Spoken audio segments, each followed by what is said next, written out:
Let's hop into business. We're just talking about climate change with Ovieteme Georgi in Baku, Azerbaijan. So we kick off with oil. Oil prices trading a bit lower today, $72.04 for Brent crude. You can see West Texas Intermediate falling to $68, so actually falling below $70. It's going to be very interesting to see West Texas Intermediate under a Trump presidency because he wants to drill more oil and actually put out more output if that's possible. You can see Nigeria's benchmark, budget benchmark for 2024 is 77.96. The reason why we keep putting that figure there is to remind people that the number to your far left, Brent crude, needs to be higher than where the budget benchmark is in order for the extra to go into the excess crude account. Now, analysts are actually saying that in 2025, oil could fall to $40 a barrel. And why is that? They're worried about OPEC Plus unwinding their production cuts. So if you remember, OPEC has actually held back on output in order to support prices. It's a simple demand and supply dynamic. You hold back on supply, you put less than what is out there, and then hopefully that supports prices. It hasn't really worked out because non-OPEC Plus members have been producing more. So they're saying, analysts saying that happens, that's a 40% fall from current prices. That would impact budget support for oil nations. That's the reason why we just showed you Nigeria's figure there. That would impact Saudi Arabia and their Vision 2030 because it's oil that is powering them being able to diversify, and pretty much everyone else that depends on oil.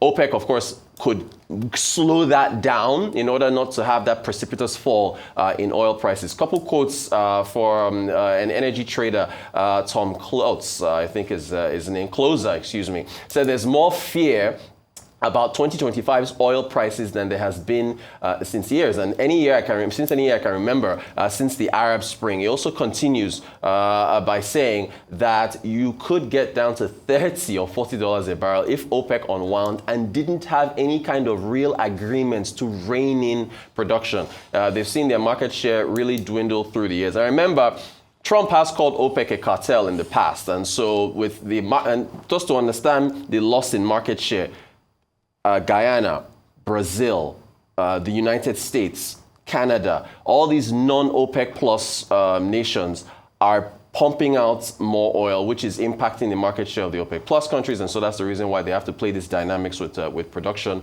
in order to have prices come down to where they are. Let's look at the Asian markets. They've been bearish now for a number of days. Markets in Asia, of course, have had a bit of a disconnect from the rally we've seen in the US.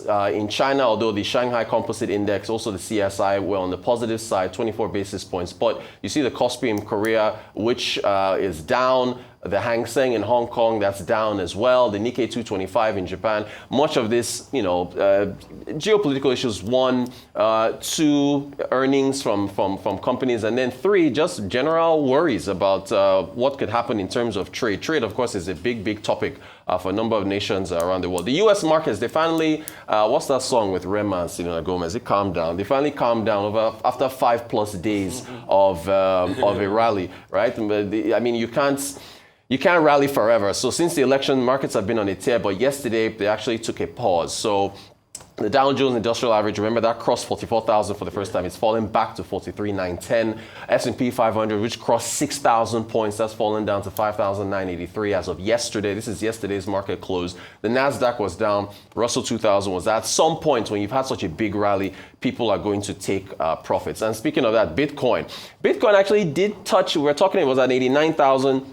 It touched 90,000 just, in the middle of the afternoon yesterday, but then fell back down. So even the Bitcoin rally has then cooled off. So a couple hours ago, it was about 86,818, dropping by almost 2%. Everybody, even me, I went to look at my crypto wallet to see how much profit I've made since the last time I actually touched crypto. Finally, the International Financial Inclusion Conference was taking place in Lagos yesterday and today. Olayemi Cardodo, governor of the central bank, talked about how the higher capital thresholds for banks is actually a bullish sign to getting us to more financial inclusion in Nigeria. Let's take a listen to what he said.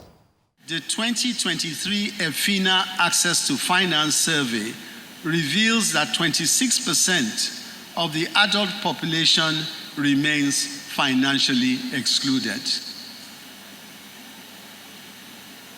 This unacceptable statistic highlights a critical challenge.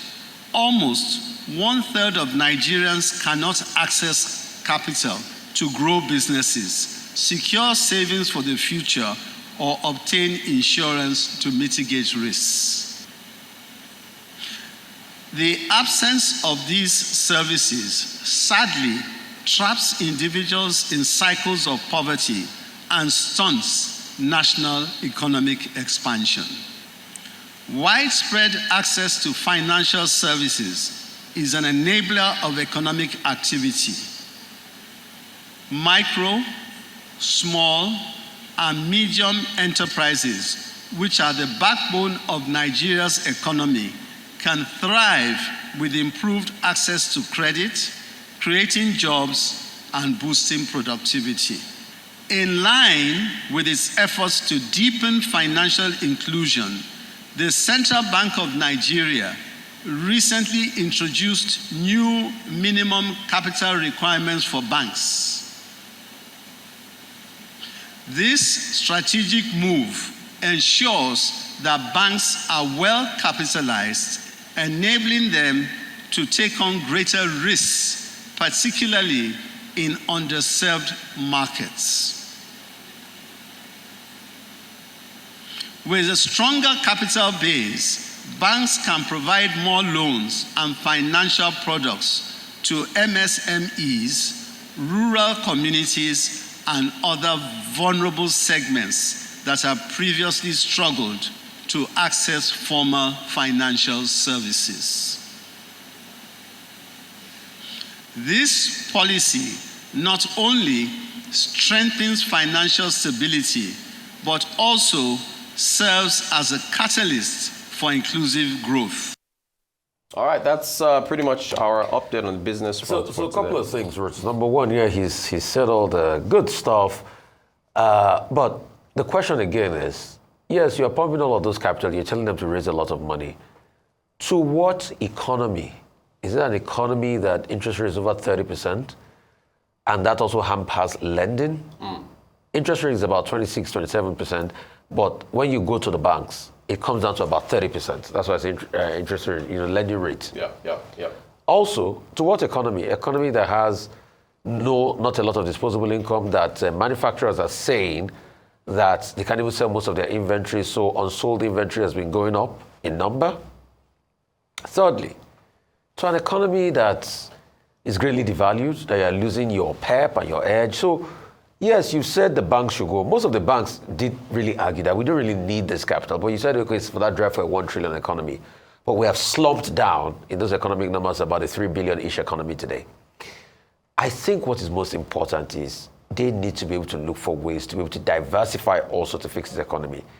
And that thing you said about the story that crude oil price might stump to about $40 a barrel, that's a big headwind for us next year. Yeah. Because if that happens, most of our revenue comes from crude oil. Where are we going to get the money from? Even we're doing 1.4 million barrels at $70, $80 per barrel, we are still struggling as regards balancing our budget. So is that we're going to go on a borrowing spree next year? And Trump wants to pump more oil. And Trump is going to pump more. He's going to pump a lot of shale. He's going to drill. Yeah. And what he wants to flood the market so that the market will have so much oil, so that the domestic price will reduce. Yep. Owing to the fact that Biden did a good job. That's why people talk economy. I don't believe them. Biden did a good job. For the first time in a long time, it's $3 for a gallon. Yeah. Because Biden too pumped, flooded the economy. After he went to talk to Saudi and Saudi didn't agree, he decided to also ensure a lot of drilling happened. Yeah. So that has kept the price at $70, $80 per barrel. And we have always said we need about $100 per barrel to be able to make sense. All the money we made for the $100 per barrel, we squandered it. And that's why the talk about diversification you're talking about in Saudi is very apt. Because look at Dubai. Dubai, oil takes 30% of the GDP. Tourism takes 16% of the GDP. Here, where's our solid minerals? I don't know, maybe Mr. Dilelake has brought in any 100 billion from solid minerals to the line item of the budget. Don't get me started, though. Probably if he does that. Mining. But I'm shocked that he's not done that. Yeah. Rotus, how did cities like Jos emerge? Why did Jos have Nesco, one of the oldest electricity companies in this country? Because of the mining industry. Yep. Tin and columbites, all of that just gone. Is that there's no use for tin in this modern day? What happened to our mining prospect? What happened to our coal? If you remember 45, Iva Valley massacre as regards the colliery mines in Enugu that led to a big point in the independence struggle of this country. We had a coal mine. Oh God, do you know that we built a power station in Enugu so that the coal industry will service that power station, we can produce electricity? Nothing works. South Africa still uses coal to produce electricity. Mining is a huge part of the South African Mining is economy. still big. Yeah. So what happened? What happens here is illegal mining. People land helicopters in the bush, take our gold and everything, Bafuka, good, over to the Middle East to go sell. And Mr. Dele Alake has not been able to curb that. I don't see why mining can't give us $10 to $15 billion. Maybe even more. I don't see why. Maybe So this overdependence on oil, we've not looked at. What about service industries? We saw a lot of great Nigerian lads at the conference in Saudi raising a lot of money. Sports and all that. Look at the guys that raise money for Dambe, eSport, and also Saudi has a commission on eSports alone. Esports. What are we doing here? Right.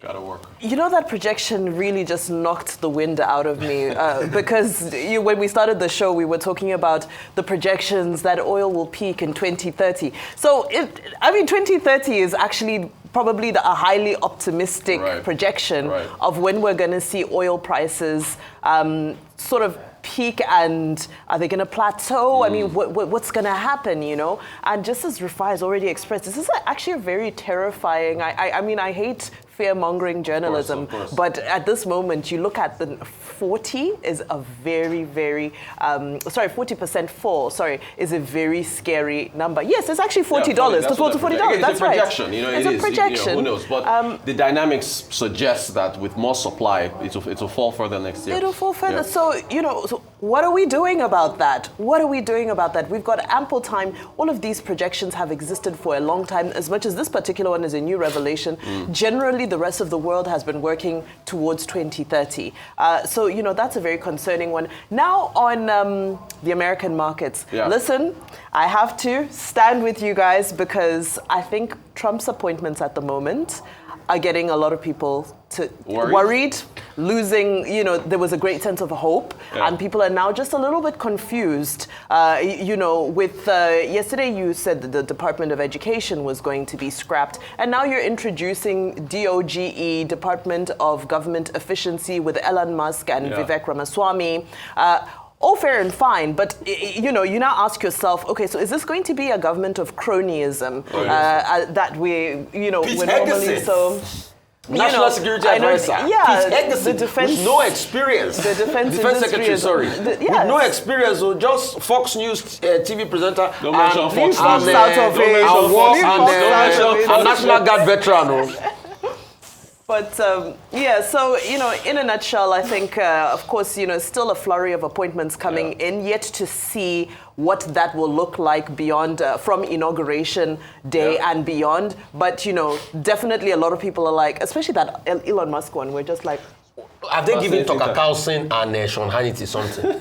No, I don't think they. I think they'll be chief advisors. No, remember that he doesn't want any DC regulars. So. I know.